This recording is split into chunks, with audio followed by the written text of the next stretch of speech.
ಮಧ್ಯಪ್ರದೇಶದ ಪೊಲೀಸರು ಪೆನ್ ಡ್ರೈವ್ಗಳ ಮೊರೆ ಹೋಗುತ್ತಿದ್ದಾರೆ. ಅವುಗಳ ಖರೀದಿಗಾಗಿ ಭಾರಿ ಹಣ ವ್ಯಯಿಸುತ್ತಿದ್ದಾರೆ. ಮಧ್ಯಪ್ರದೇಶದಾದ್ಯಂತ ಇರುವ ಎಲ್ಲ ಪೊಲೀಸ್ ಠಾಣೆಗಳು ಪೆನ್ ಡ್ರೈವ್ ಖರೀದಿಗಾಗಿ ತಿಂಗಳಿಗೆ ಬರೋಬ್ಬರಿ ಒಟ್ಟು 25 ಲಕ್ಷ ರೂಪಾಯಿ ಖರ್ಚು ಮಾಡುತ್ತೇವೆ ಎಂದು ವರದಿಯಾಗಿದೆ. ಇದಕ್ಕೆ ಪ್ರಮುಖ ಕಾರಣ ಇತ್ತೀಚೆಗೆ ಜಾರಿಯಾದ ಭಾರತೀಯ ನ್ಯಾಯ ಸಂಹಿತೆ ಎಂದು ಹೇಳಲಾಗುತ್ತಿದೆ.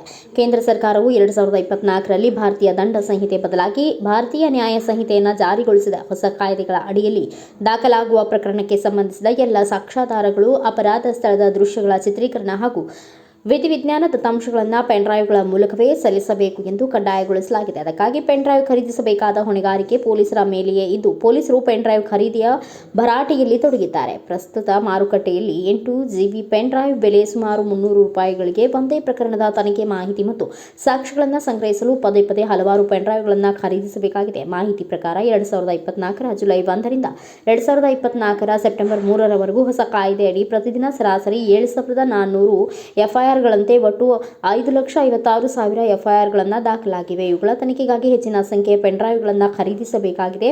ಮಧ್ಯಪ್ರದೇಶದಲ್ಲಿ ಪ್ರತಿ ತಿಂಗಳು ಪೆನ್ ಡ್ರೈವ್ ಖರೀದಿಗಾಗಿ 25 ಲಕ್ಷ ರೂಪಾಯಿ ವೆಚ್ಚವಾಗುತ್ತಿದೆ ಎಂದು ವರದಿಯಾಗಿದೆ.